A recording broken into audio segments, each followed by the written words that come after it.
7장 1절로 8절까지 함께 교독합니다. 함께 교독하는 말씀을 통해서 오늘 아침 우리에게 주시는 하나님의 말씀이 여러분 귀전에 들려지는 귀한 시간 되어지기를 주의 이름으로 소원합니다.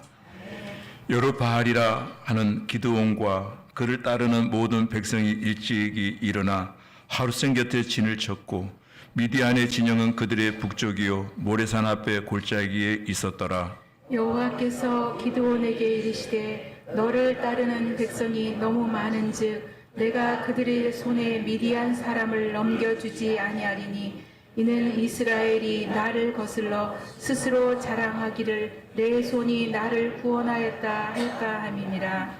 이제 너는 백성의 귀에 에쳐 이르기를 누구든지 두려워 떠는 자는 길르앗 산을 떠나 돌아가라 하라 하시니 이에 돌아간 백성이 22,000명이요 남은 자가 10,000명이었더라. 여호와께서 또 기드온에게 이르시되 백성이 아직도 많으니 그들을 인도하여 물가로 내려가라. 거기서 내가 너를 위하여 그들을 시험하리라. 내가 누구를 가리켜 내게 이르기를 이 사람이 너와 함께 가리라 하면 그는 너와 함께 갈 것이요 내가 누구를 가리켜 내가 이르기를 이 사람은 너와 함께 가지 말 것이니라 하면 그는 가지 말 것이니라 하신지라. 이에 백성을 인도하여 물가에 내려가며 여호와께서 기드온에게 이르시되 누구든지 개가 핥는 것 같이 혀로 물을 핥는 자들은 너는 따로 세우고 또 누구든지 무릎을 꿇고 마시는 자들도 그와 같이 하라 하시더니 손으로 움켜 입에 대고 핥는 자의 수는 300명이요 그 외의 백성은 다 무릎을 꿇고 물을 마신지라. 여호와께서 기드온에게 이르시되 내가 이 물을 핥아먹는 300명으로 너희를 구원하며 미디안을 내 손에 넘겨주리니 남은 백성은 각각 자기의 처소로 들어갈 것이니라 하시니 이에 백성이 양식과 나팔을 손에 든지라. 기드온이 이스라엘 모든 백성을 각각 그의 장막으로 돌려보내고 그 300명은 머물게 하니라. 미디안 진영은 그 아래 골짜기 가운데 있었더라. 아멘. 아멘. 예. 좋으신 하나님, 은혜와 사랑에 감사드립니다. 예배하라 하시고 받으시는 하나님께 예배드립니다. 한란 날에 도움이 되시는 구원의 하나님, 하나님을 만남으로 몸과 마음과 영혼이 새 힘을 얻게 하셔서 은혜와 기쁨으로 찬양이 넘치는 삶이 되게 하여 주시기를 구합니다. 이런저런 일들이 이런저런 사람들이 우리의 믿음을 우리의 평안을 깨뜨리려고 합니다. 우리의 마음 우리의 믿음을 지킬 용기와 담대함을 이 시간도 허락하셔서 승리케 하여 주시옵소서. 저의 전쟁과 기근과 지진으로 놀랄 일들이 많이 있습니다. 하나님 저들 모두를 긍휼히 여겨 주시옵소서. 함께 있지 못한 이들을 위하여 기도합니다. 객재 애국 군대의 병상에 있는 성도들 어디에 있든 무엇을 하든 어떤 자리에 있든 하나님의 은혜와 진리로 평안을 누리게 하여 주시옵소서. 이제 만삭 떠나지 못한 어린 종이 하나님의 말씀을 강론하려고 하오니 주여 선포되어지는 말씀 마디마디가 적과 꿀이 되게 하시고 우리 모두의 생각도 마음도 하나님 친히 주장하여 주시옵소서. 오늘 드리는 예배 중에 악한 마귀 사탄이 틈타지 아니하도록 성령 하나님 임재하셔서 우리의 모든 예배의 시종을 하나님께서 간섭하여 주시고 개입하여 주시기를 간절히 원하옵고 살아계신 우리 주 예수님 이름으로 기도하옵나이다. 아멘. 할렐루야. 아멘. 우리 옆에 계신 분과 함께 인사하십시다. 잘 오셨습니다. 네, 오늘 잘 오셨습니다. 네, 오늘 또 예배드리는 여러분 모두에게 이 아침 여러분 모두에게 하나님이 허락하시길 원하시는 은혜와 평강이 넘쳐나는 귀한 시간이 되어지기를 주님의 이름으로 축원합니다. 오늘 말씀의 제목이 전쟁을 두려워하는 자 돌아가라는 말씀을 정하면서 갑자기 떠오른 단어가 하나 있었습니다. 제가 신년초 1월 7일 날 첫 예배를 드리면서 소설 모비딕에 나오는 스타벅 1등 항해사의 외침을 제가 말씀드렸던 기억이 납니다. 고래를 두려워하지 않는 자는 내 배에 타지 마라는 그 말씀을 드리면서 한 해를 출발하는 우리 모두가 마치 고래잡이 고래잡이 사냥꾼의 배에 탈 때의 심정으로 두렵고 떨림으로 한 해를 시작하자라고 하는 말씀을 전했는데 몇 주 지나서 이제 금년 1월 마지막 주일에는 전쟁을 두려워하는 자 돌아가라는 말씀으로 전혀 상반되는 말씀을 여러분에게 전하려고 합니다. 오늘 본문의 핵심 메시지는 이스라엘군과 미디안 연합군의 전쟁에 대한 기록입니다만은 이 본질적인 메시지는 사탄의 왕국과 하나님 나라 사이에 피 흘리는 전투의 한 사례를 우리에게 말씀해 주고 있습니다. 그러므로 오늘 읽은 사사기서 1장, 7장 1절로 8절 말씀, 사사기 전체를 한번 통틀어서 말씀드린다면 사실은 하나님 나라와 영적 전쟁, 하나님 나라와 사탄 사이에 일어나는 영적 전쟁을 우리에게 언급하고 있다는 사실입니다. 그런 측면에서 오늘 본문도 영적 전쟁이라고 하는 차원에서 이 본문이 해석되어져야 될 것입니다. 그렇다면 먼저 우리는 이 본문을 보다 더 정확하게 해석하기 위해서는 본문 전후의 배경을 조금 이해하고 본문 안으로 들어가야 될 것입니다. 이 본문에 기록되어질 당시는 사사들이 치리하던 시대였습니다. 여기 사사시대의 특징은 언제부터 언제까지가 사사시대인가 하면은 가나안에 입성하는 적과 꿀이 흐르는 가나안 땅에 여호수아의 지도로 말미암아 입성하게 되어집니다. 굉장한 리더십을 가지고 있던 여호수아가 가나안 입성 이후에 죽게 되자 그때부터 나라에 혼란이 오기 시작합니다. 언제까지 혼란이 오기 시작했는가 하면 약 350년 동안 이스라엘 사울 왕이 세워지기 전까지 나라는 혼돈과 공허 시대가 되어지고 말았던 것입니다. 자, 이 시대는 이스라엘이 이웃 나라에게 압제를 당하게 되었고 또 압제를 당한 이유가 우리에게 왕이 없어서 우리가 이와 같이 곤핍을 당한다 생각하고 그들은 우리에게도 왕을 달라고 하나님 앞에 부르짖어 기도하는 그런 시대였습니다. 바로 이 시대가 사사시대인데 사사시대의 특징은 재판관, 지도자들이 나라를 입법, 행정, 사법을 통틀어서 상권을 장악하고 통치하던 그런 시대였습니다. 오늘 본문 나오는 기드온도 그 중에 한 사람이었고 또 미디안 족속이 그 시대에 이스라엘을 약탈하던 시대였다는 겁니다. 어느 해인가는 메뚜기 때처럼 많은 수요가 이스라엘에 쳐들어와서 많은 양식을 강탈해가고 이스라엘 사람들을 잡아가던 그런 시기였습니다. 바로 본문이 기록되어질 그 당시 그 해에는 몇 명의 군사가 쳐들어왔는가 하면 14만 5천 명이 때를 지어서 엄청난 대군을 몰고 이스라엘의 핍박을 가하고 있었던 것입니다. 그 내용이 1절에 나와 있는데 한번 같이 읽어보죠. 시작. 요발이라 하는 기드온과 그를 따르는 모든 백성이 일찍이 일어나 하루생 곁에 진을 쳤고 미디안의 진영은 그들의 북쪽에 묘레산 앞 골짜기에 있었더라. 아멘. 여러분, 기드온의 3만 2천 명의 군사가 이제 미디안의 연합군과 싸우기 위해서 이스라엘 진영은 하루생 곁에 남쪽에 진을 쳤다는 겁니다. 하루생 곁에 남쪽에 있는 하루생 곁에 진을 치게 되었고 또 미디안은 북쪽 모래산 앞에 군영을 차리고 대치를 하고 있는 상황입니다. 자, 두 진영이 하루셈을 중심으로 해서 한쪽은 남쪽, 한쪽은 북쪽에 지금 진을 친 그 상황이에요. 이스라엘 백성이 샘 곁에 진을 쳤다. 샘이 가까운 곳에 진을 쳤다. 하루셈은 엔하르드라는 단어를 쓰고 있는데 엔하르드라고 하는 단어의 의미는 두렵다, 떨리다, 벌벌 떨다라고 하는 뜻을 가지고 있습니다. 하루생 곁에 있는 남쪽 하루생 곁에 있는 이스라엘 백성들의 심리적 상태는 두려운 마음이었고 두려울 수밖에 없겠죠. 13만 5천 명의 벌떼처럼 모래알처럼 가득 자기들을 에워싸고 대치하고 있는 그들을 볼 때 그들의 마음은 두려웠고 떨렸고 벌벌 떠는 상태에 있었습니다. 마치 하루셈이라고 하는 단어가 그들의 심리를 그대로 대변해주고 있었다는 겁니다. 그런데 이 하루셈은 북쪽에 있는 미디안 군대나 남쪽에 있는 예루살렘 군대, 이스라엘 군대나 다 하루셈에서 물을 마셔야만 하는 그런 상황이에요. 셈을 중심으로 해서 양쪽 군대가 지금 대치한 상황입니다. 양쪽 군대가 대치한 상태에서 물을 마신다라고 하는 것은 마시고 싶어도 쉬운 일이 아니었고 또 오고 싶어도 그것은 쉬운 일이 아니었습니다. 왜? 반대편의 적군들이 지켜보고 있는 상황이잖아요.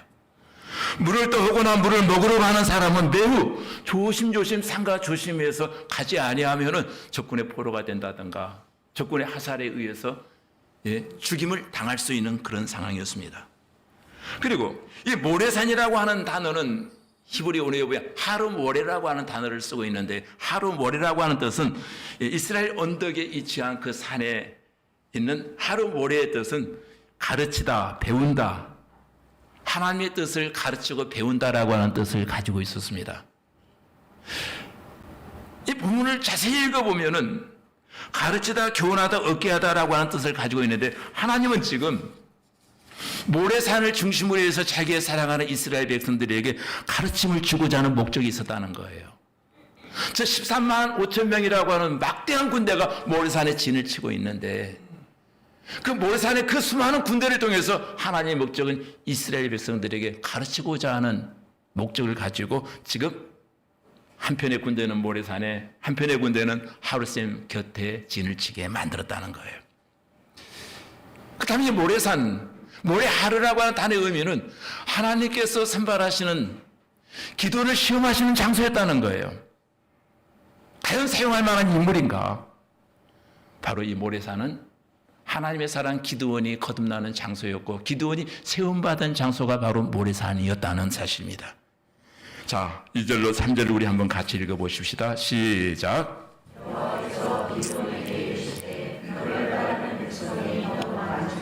내가 그들의 손에 미디안 사람을 붙이지 아니하리니 이는 이스라엘이 나를 자긍하려 하기를 자를 구원하였다 할까 함이라. 여기까지만 읽겠습니다.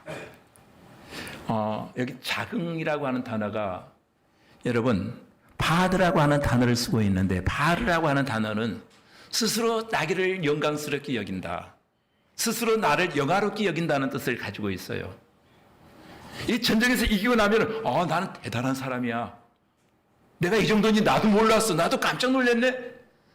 자기를 영화롭게 여기면 자기가 자기를 막 또 영화롭게 만들어버린다는 거예요. 여러분, 세계 전쟁사에서 가장 유명한 전투가 BC 331년에 시리아의 가우 가멜라 전투라고 합니다. 가우 가멜라 평지에서 일어났던 그 전투를 세계에서 가장 유명한 전투라고 하는데, 이 전쟁은 마게도니아의 알렉산더 대제가 3만 6천 명의 군사를 이끌고, 여러분 연안 지방과 이집트, 지중해 연안 지방과 이집트를 정복하고 알렉산드리아의 꿈을 실현하기 위해서 페르시아 고레스 왕이 통치하고 있던 그 시대에 가우 가멜라 평지에서 전투가 벌어집니다. 여러분, 3만 6천 명의 알렉산더 대왕의 군사와 25만 명, 역사가들은 또 60만 명이라고 하는 사람도 있고 30만 명이라고 하는 사람도 있는데 정확한 수치는 잘 모르겠습니다. 대충 25만 명, 5대1 정도의 싸움이었다고 합니다. 그 전쟁에서 알렉산더 대왕의 군대가 25만 명의 군대를 이끌고 대승을 이루게 되자 이것은 세계 전쟁사 유례가 없는 큰 승리였다라고 극찬을 하기 시작합니다. 가우 가멜라 평지에서 일어났던 그 전투를 세계사 전쟁 가운데 제일 유명한 전투라고 말합니다. 근데 오늘 본문에 보면은 저는 사실 가우 가멜라 평지에서 일어났던 그 전투보다도 더 유명한 전투가 바로 이스라엘의 300용사와 13만 5천 명이 맞붙어 싸우는 이 전쟁이 아니었나 하는 생각을 가져봅니다. 가우 가멜라 전투와 비교하면서 오늘 이 전투를 한번 상상하시면서 오늘 본문을 묵상해 보시길 바랍니다. 3절에 보니까 예전에는 백성의 귀에 고하여 이르기를 누구든지 두려워 떠는 자는 길르앗산에서 떠나 집으로 돌아가라. 길르앗산에 떠나 돌아가라 하라 하시니 이에 돌아간 백성이 2만 2천 명이요 남은 자가 1만 명이었더라. 기드온의 나팔 소리를 듣고 절체절명의 위기에 처한 나라와 민족을 구하기 위해서 나팔 소리를 듣고 3만 2천 명이 모였다는 겁니다. 모임 목적은 미디안과 싸우기 위해서 모였습니다. 그러나 하나님은 그 많은 숫자, 지금 우리에게서 최대치의 숫자가 모였다고 해서 그 숫자로 미디안과 싸워 이기면은 이스라엘 자신들이 자긍하게 될까? 스스로를 영화롭게 여기게 되어질까봐. 바로 자기가 잘났다고 생각할까봐 하나님께서는 인원을 감축하기 시작합니다. 스스로를 자랑하지 못하게 하려고, 스스로의 잘남을 과시하지 못하게 하려고. 그래서 말씀하십니다. 전쟁을 두려워하는 자는 본문에 보면은 길르앗산을 떠나 집으로 돌아가라로 되어 있습니다. 전쟁을 두려워하는 자는 길르앗산을 떠나 집으로 돌아가라 이렇게 되어 있는데, 무서웠다는 자는 돌아가라는 거예요. 그 외침이 있자마자 기다렸다는 듯이 몇 명이 돌아갔다고요? 22,000명이 돌아갔습니다. 이제 10,000명이 남았습니다. 성경은 그 당시 미디안의 모습, 형태를 메뚜기 떼와 같고 모래와 같이 많았다라고 기록하고 있습니다. 높은 곳에, 근데 장소가 또 해필이면은 이 북쪽 모래산은 높은 곳이었고 남쪽 하루생 곁은 낮은 곳이었어요. 높은 곳에 위치한 모래산의 군사 13만 5천 명의 모습을 밑에서 쳐다볼 때 온 산이 미디안 군대로 꽉 덮여있는 그런 전경이었습니다. 그런데 하나님은 3만 2천 명이 너무 많다는 거예요. 13만 5천 명에 비하면 3만 2천 명은 아무것도 아니잖아요.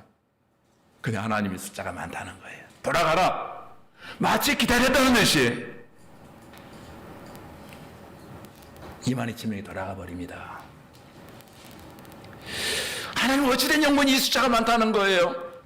이유는 자긍할까봐 라고 한 단어에서 이미 답이 주어졌습니다. 하나님께 돌아가라 말씀하신 자들은 어떻습니까? 3절에 보니까 어떤 사람들이었습니까? 그들의 심리적 상태가 어떤 자들이죠? 두려워 떠는 자. 하나님은 지금 두려워 떠는 자들은 결코 영적 전쟁에서 승리할 수 없다라고 말합니다. 저와 여러분이 이 땅에 사는 날 동안 이와 같은 일을 두려워 떨 수밖에 없는 괴로운 상황들, 우리가 당당한 것 같고 용감한 척하지만 우리의 내면에는 두려움이 내재되어 있습니다. 말하지 않지만 덮어버리고 하지만은 전쟁에 대한 두려움, 질병에 대한 두려움, 사고에 대한 두려움, 실패에 대한 두려움, 경제에 대한 두려움, 미래에 대한 두려움, 노년에 대한 두려움, 말하지 않지만 이것이 우리에게 내재되어 있어요. 그런데 성경은 두려움은 불신앙이라고 말합니다. 오늘 이 모든 두려움 속에서도 하나님을 신뢰하고 하나님께 맡기면 하나님이 우리의 마음과 생각을 지켜주실 줄로 믿습니다. 지켜줌을 당하기 위해서는 모든 것을 하나님께 맡겨야 된다는 겁니다.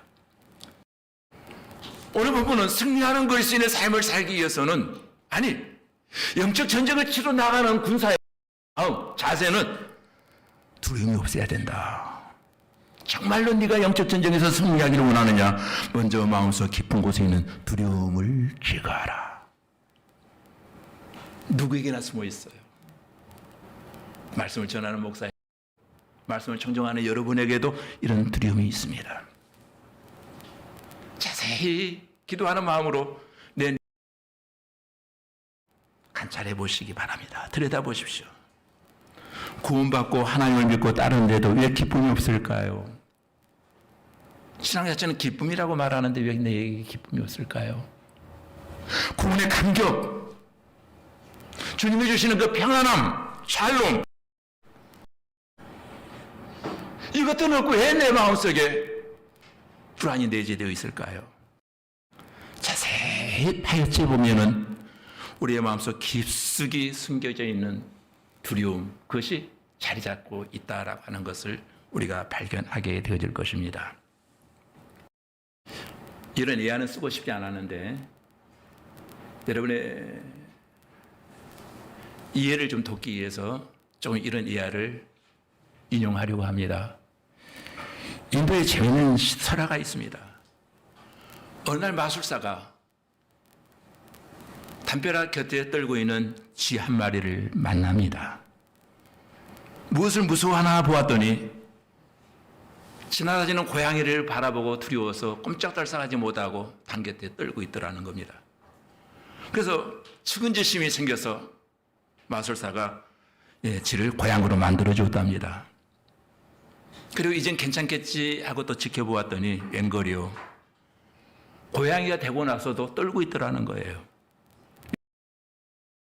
개가 무서워서 마술사는 고양이가 된 지를 다시 개로 만들어 주었답니다. 그때 이번에 또 떨고 있더라는 거예요. 왜 떠느냐 하고 뒤에서 지켜봤더니 호랑이가 무서워서 떨더랍니다. 그래서 마술사가 이번에 마지막이다 생각하고 호랑이로 만들어 주었답니다. 그랬더니 세상에 호랑이가 또 떨고 있는데 사냥꾼이 무서워서 떨고 있더라는 거예요. 사냥꾼이 된 이 또 떨고 있길래 도대체 왜 떠는가 하고 보았더니 자기 마누라가 무서워서 멈춰시야에 떨고 있더랍니다. 그래서 안 되겠다 싶어서 도대체 저 지를 어떻게 만들어줄까 하고 가만히 지켜보니까 아내가 된 이 지가 어느 날 부엌에 가끔씩 출몰하는 지를 바라보고 또 떨고 있더라는 거예요. 이 이야기가 우리가 주고자 하는 메시지가 뭘까요? 두려움은 환경의 문제가 아니더라는 거예요. 마음의 문제입니다. 두려움이 느끼기 시작한 사람은 환경이 완벽해도 계속해서 두려워하더라는 거예요. 두려움에 사로잡혀 있는 한 영적 전쟁에 승리할 수 없다는 거예요. 그래서 본문에 보면은 전쟁을 두려워하는 자는 길라사를 떠나 집으로 돌아가라 기다렸다는 듯이 그 소리가 예쳐지자마자 22,000명이 고홈 집으로 돌아갑니다. 정말로 전쟁에서 내게 주어진 이 전쟁, 영적 전쟁, 사탄과의 싸움에서 하나님 나라가 확장되어 가기를 원한다면 무엇보다도 두려운 마음을 떨쳐버려야 된다는 거예요. 그렇다면 이 본문을 이제부터 영적인 관점에서 한번 조명해 보려고 합니다. 전쟁이 일어났습니다. 기드온이 나팔을 붑니다. 군사들을 동원해서 나팔을 불자마자 32,000명이 애족하고 있다는 마음을 간직하고 모여들었습니다. 마치 북치면서 예수 믿고 구원받아, 예수 믿고 복받아라 하면은 사람들이 모여든 것처럼 전도의 나팔 소리를 듣고 교회에 나온 사람들을 의미하고 있는 숫자가 바로 32,000명이다 라고 해석할 수 있다라고 말할 수 있습니다. 예수 믿으면 잘 된대, 예수 믿으면 복받는데, 예수 믿으면 구원받는데 믿음의 본질은 상실되어 버린 채 그냥 복이라고 하는 단어에 픽스되어서 예수 믿는 사람들, 잘 된다라고 하는 단어만 생각하는 그들을 다 우리가 예수 믿는 사람이라고 말할 수 있는가? 그들은 언젠가 22,000명이 되어 떠나버린다는 거예요. 나팔 소리 듣고 모였더니, 복받을 줄 알고 모였더니 복음 받기는커녕 헌신하고 희생해야 되고 십자가를 감당해야 될 일들이 너무 많고, 병 고친다고 해서 모였더니 병은 고쳐지는 것이 아니고 내게 내재적인 두려움이 여전히 살아있구나. 이 22,000명의 숫자는 교회에 와 있지만 언제든 떠날 준비가 되어 있는 사람들이에요. 32,000명의 숫자는 바로 그런 사람들입니다. 교회에 다녀 나왔지만 주님을 신뢰하지는 못합니다. 교회 잔칫날은 앞장서서 일하지만은 십자가를 감당해야 될 날은 아무도 참여하지 않습니다. 32,000명 나팔 소리를 듣고 모였습니다. 길르앗산에 진입치고 있는 13만 5천 명의 군사를 바라보는 순간 아마 기가 막혔을 거예요. 도저히 우리의 숫자로는 그들을 이길 수 없다. 근데 마침 지도자 여호수아가 떠나라고 말하니 얼마나 초로의 찬스였을까요? 바로 이때다. 이때 떠나지 아니하면 우리는 죽는다. 떠나버리고 10,000명이 남았습니다. 여러분, 이 10,000명 1차 관문을 통과하고 남은 이들은 어떤 마음이었을까요? 22,000명에 포함되지 않은 것은 다행이지만 남아있는 10,000명, 그 10,000명의 심리적 상태는 어떤 상태였을까요? 지금 떠나버리면은 고향에 돌아가서 졸장구 소리 듣는다. 비겁한 자, 배신자 소리 듣는다. 가고는 싶지만은 마음은 100번, 1000번 가고 싶은데 가지 못하고 그 자리를 지키고 있는 사람이 10,000명이었다는 거예요. 하나님은 지금 그들을 시험하고 계셨거든요. 떠나라고 했더니 진짜 떠나네? 저 사람들 아니었구나. 우리가 신앙생활 하다 보면은 자주 느끼는 것이 어떤 일이 있어도 안고 가야 될 사람이 있어요. 업고 가야 될 사람이 있어요.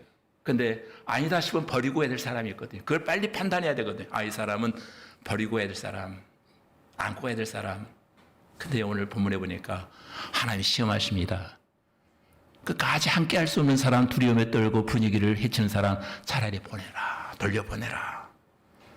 4절에서 내가 너를 위하여 그들을 시험하리라. 내가 너를 위하여 그들을 시험하리라. 5절로 6절을 같이 읽습니다. 시작. 이에 백성을 인도하여 물가에 내려가매 여호와께서 기드온에게 이르시되 무릇 개에 핥던 것 같이 그 혀로 물을 핥는 자는 너는 따로 세우고 또 무릎을 꿇고 마시는 자도 그와 같이 하라 하시더니 손으로 움켜 입에 대고 물을 300명이요 그 외의 백성은 다 무릎을 꿇고 마신지라. 아멘. 4절에 시험하시겠다고 하더니 5절과 6절에 과제를 내신 거예요. 시험 문제를 내신 거예요. 그랬더니 10,000명도 많다라고 하시면서 그들을 다시 시험하셨는데 물가로 데려갔습니다. 아마도 이 물가는 하루생 물가였을 거예요. 그들의 물을 마시는 태도로 하나님이 구분하십니다. 무릎을 꿇고 무릎을 꿇고 마시는 자와 손으로 물을 떠서 핥는 자 두 부분으로 지금 갈라지고 있습니다. 9,700명이 무릎을 꿇고 물을 마셨고 300명이 손에 받아서 물을 핥아 먹었다는 거예요. 그런데 하나님이 9,700명 돌려보내고 새롭게 선발된 300명으로 미디안 군사를 물리치려고 하나님이 준비하시는 장면을 우리는 여기서 보게 되어집니다.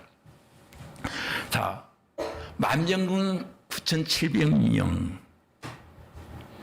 그들은 떠났고 이제 300명만 남게 됩니다. 도대체 이게 무슨 차이가 있을까? 여러 가지 해석이 분분합니다만은 이 물을 마시는 법이 그리 중요하길래 뭐가 그리 중요하길래 하나님은 물 마시는 법을 통해서 군사를 선발하셨는가? 물을 어떻게 마시는가? 여기에 물은 영적으로 하나님의 말씀을 상징하고 있습니다. 성경에 나오는 모든 물은 영적인 의미에서 하나님의 말씀을 상징하는데 여기서 물은 말씀이에요. 그래서 물을 떠먹는다라고 하는 것은 말씀을 먹는 거거든요. 여기서 물을 먹는 자세가 두 가지로 우리가 볼 수 있어요. 우리 지금 말씀을 먹고 있습니다. 물을 먹고 있습니다. 우리가 말씀을 먹는다라고 하는 것은 사사기적 개념에서 보면 지금 우리가 물을 먹고 있습니다. 근데 물을 끓고 물을 마시는 자가 9,700명이에요. 도대체 무릎을 꿇고 물을 마신 자는 왜 가라 했었을까요? 여기에 바로 영적인 깊이가 있습니다. 당장의 갈증 때문에 자신의 본분을 망각해버린 앞에 적군이 있음에도 불구하고 자기에게 주어진 본분을 망각해버린 거예요. 평소에는 신앙생활을 잘하는 것 같던데 위기의 순간이 찾아오면 문제가 발생하면 자기의 본분을 망각해버리고 까맣게 까먹고 그 앞에 무릎을 꿇어버린 사람들, 문제 앞에 무릎을 꿇어버린 사람들이에요. 그러니까 물을 끓고 물을 마신다라고 생각 없이 물을 벌컥벌컥 마시는 거예요. 갈증이 나니까. 이것은 생각 없이 하나님의 말씀을 받는다는 거예요. 그냥 아멘 아멘 하고 받아 먹지만은 그 말씀을 음미하지 않는 사람들, 말씀의 참된 의미를 모르는 사람들, 이것을 그렇게 해석할 수 있고요. 또 물을 핥아서 먹는 자들이 나옵니다. 물은 말씀이라고 했잖아요. 말씀의 참뜻을 음미하며 묵상하며 소위 말해서 말씀을 되새김질하는 사람들, 이런 사람들이야말로 믿음이 제대로 자란 사람들이고 거품이 없는 신앙생활을 해 나갈 수 있다는 거예요. 그런데 여기 300명의 용사는 바로 지금 앞에 적군이 있다라고 하는 것을 생각하면서 물을 씨알을 그 적군에 떼일 수 없어서 물을 핥아먹듯이 먹고 있어요. 경계심, 상가 조심, 또 조심하는 가운데 자기의 현실과 지금 주어진 직분을 망각하지 않았다는 거예요. 그러면 이제 승리하는 비결이 뭔가? 말씀에 주고자 하는 의미는 그겁니다. 정말로 너희가 영적 전쟁에서 승리하기를 원한다면은 우리의 무기는 하나님의 말씀이거든.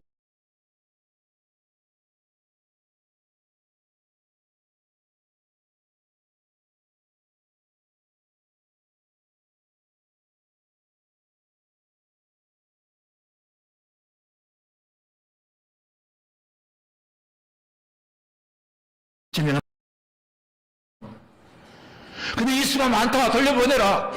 어제 하나님 전쟁을 하자는 건가 말자는 건가? 지도자 기도원 입장에서 보면은 300명만 남았을 때 이 전쟁을 포기하고 싶었을 것입니다. 하나님은 그 사건을 통해서 너희가 하나님의 일을 감당하려고 할 때 숫자에 연연하지 말아라. 계산하지 말아라. 하나님 일하는데 자꾸 뭔가 하려고 할 때 이게 얼마 들어가는가, 얼마 남는가 수익 계산하지 말아라. 하나님의 일은 계산하고 하는 것이 아니야. 아멘? 네, 내가 아멘 안 할 줄 알았어요. 내가. 하나님의 일은 계산하고 하는 게 아니에요. 수로 하는 것도 아니에요. 이 말은 너의 능력을 완전히 포기해라. 인간의 마음은 하나님 싸움도 좀 비슷비슷해야 싸우는 거지. 이런 상태에서 어떻게 싸웁니까? 싸울 힘이 나질 않습니다. 상대가 되질 않습니다. 비슷비슷하면 사람은 내 의지와 내 능력과 내 힘을 동원하려고 할 것입니다. 그러나 이런 상황이 되면은 내가 할 수 있는 게 아무것도 없구나. 오히려 하나님만 바라봐야지. 오직 하나님만 바라봐야지. 그런데 우리가 오늘 읽지는 않았습니다만 7장 16절에 가면 하나님께서 허락하신 무기가 3가지예요. 그 무기가 뭡니까? 나팔을 준비해라. 횃불을 준비해라. 항아리를 준비해라. 여기 나팔은 뭔 줄 압니까? 성경에 나팔이 나올 때마다 경고를 상징하는 의미에서 나팔이 나옵니다. 나팔을 불어라. 너희가 싸우는 이 싸움은 나팔을 불어라. 이 말은 전쟁에 하나님이 함께 하시기를 구하는 기도를 말하고 있는 겁니다. 기도하라. 나팔을 불어라. 기도하라. 나팔을 크게 불어라. 크게 기도해라. 너희의 싸움은 하나님께 속한 것이다. 성경에서 나팔은 경고의 의미를 말하며 기도를 상징하고 있습니다. 그런데 어떻게 전쟁을 이길 수 있어요? 300명의 군사가 벌떼처럼 모래알처럼 많고 많은 그 군사들을 향해 나갈 때 하나님 허락하신 무기가 3가지예요. 기가 막히지 않습니까? 이 3가지로 어떻게 이깁니까? 칼도 창도 무기가 하나도 없어요. 그러면 이 3가지의 담긴 의미가 뭘까요? 성경은 바로 이것을 우리에게 지금 가르쳐 주기로 합니다. 하나, 횃불은 어둠을 비추는 예수 그리스도이고 진리의 말씀을 가리킬 때 횃불을 말합니다. 등불을 키워놓고 할 때가 우리 횃불을 상징하잖아요. 이 말은 기도하고 나팔을 불어 기도하고 누구를 앞세우고 예수 그리스도를 앞세우고 나가라. 그러면 항아리는 뭡니까? 흙으로 빚어진 우리들을 상징하고 있습니다. 우리가 바로 흙으로 빚은 항아리들이에요. 우리 안에 예수 그리스도의 빛을 비치기 시작할 때, 말씀의 내면의 상태를 비춰주기 시작할 때 우리는 빛난 생애를 살아갈 수 있고, 내 안에 담긴 진리이신 횃불이 항아리가 깨질 때 횃불이 드러나기 시작하거든요. 승리 역사가 일어납니다.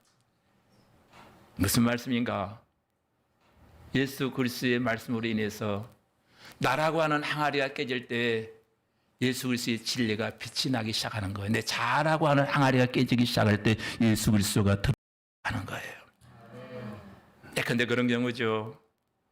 내가 믿고 진리가 내 안에서 날마다 발산되어지는 빛의 삶을 살기를 원하지만은 빛이 되지 못하는 이유가 뭡니까? 내 항아리, 내 자아의 항아리가 깨지지 못할 때 빛을 비추기를 원하나 항아리가 깨지지 않아서 빛은 계속 내 안에 갇혀 있고 만다는 거예요. 여러분, 오늘도 나라고 하는 항아리가 깨지기를 원합니다. 어떤 성경학자가 이 본문을 이렇게 해석하고 웃었습니다. 항아리가 개 박살나듯 깨져야 된다. 그래서 개박살이라는 말이 그렇게 웃었습니다. 개박살. 완전히 깨져라. 아마 현대인 신학자였던 것 같아요. 개박살이라는 단어를 쓴 거 보니까 이 근간에 생긴 학자 같아요. 그분은. 옛날 학자는 그 개박살이라는 단어를 안 썼을 거예요. 여러분, 그렇게 깨지시기를 주님의 이름으로 축원합니다. 이 기도원의 전쟁은 한마디로 하나님이 싸워주시는 전쟁이에요. 저는 믿음이에요. 이게 우리 무기예요. 진짜 무기는. 진짜 무기는 기도였어요. 하나님을 부르는 거예요. 하나님을 사랑한다라고 하는 우리는 고백을 많이 해요. 하나님 나 사랑합니다.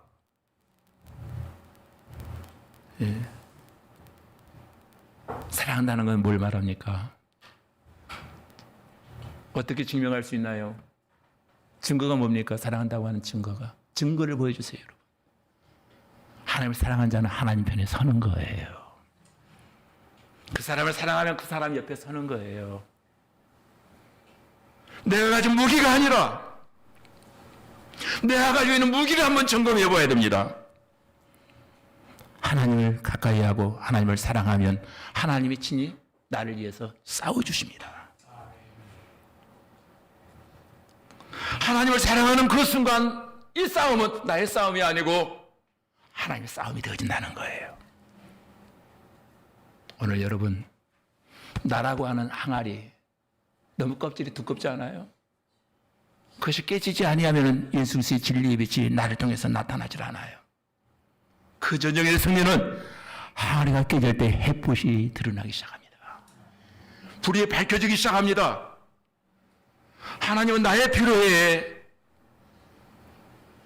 떠나버린 그 많은 300명을 지휘한 많은 군사들은 자기의 필요 앞에 무릎 꿇는 자들이었어요. 물을 보자 당황하며 한급히 물을 마시려고 물 앞에 무릎을 꿇어버렸어요. 자기의 필요 앞에 무릎을 꿇는 자가 아니라 하나님 앞에 여러분의 인생을 맡겨보시기를 바랍니다.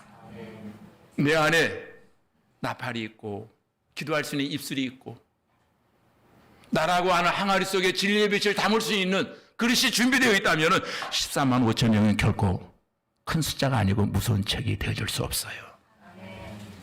금년 한 해 살아갈 때 13만 5천 명의 군사가 여러분을 에워싸고 또 포위한다 할지라도 여러분이 세 가지 무기만 가지고 있다면 그 싸움은 하나님의 싸움이고 하나님이 여러분을 이기게 하여 주실 줄로 믿습니다. 말씀을 마무리하면서 제가 혼자서 왜 하나님은 이런 방법을 쓰셨을까? 조금 알려주셨더라면 좋을 텐데, 힌트라도 줬으면 좋을 텐데, 왜 이런 방법을 쓰셨을까?